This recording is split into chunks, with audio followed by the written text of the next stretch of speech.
शासकीय वैद्यकीय महाविद्यालय नगर शहरात येथे होणार.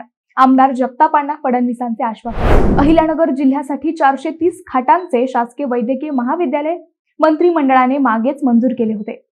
परंतु हे शहराच्या ठिकाणी न होता बाहेर कुठेतरी होईल असे वाटत असतानाच आता एक खुश खबर आली आहे.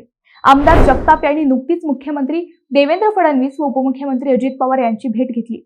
यावेळी शासकीय वैद्यकीय महाविद्यालय अहिल्यानगर शहरातच होणार अशी घोषणा मुख्यमंत्री देवेंद्र फडणवीस यांनी करून आमदार जगताप यांना आश्वासन दिले. या वैद्यकीय महाविद्यालयासाठी अहिल्यानगर शहरातील मध्यवर्ती भाग असलेल्या नालेगाव परिसरातील कृषी विभागाची 25 एकर जमीन उपलब्ध आहे.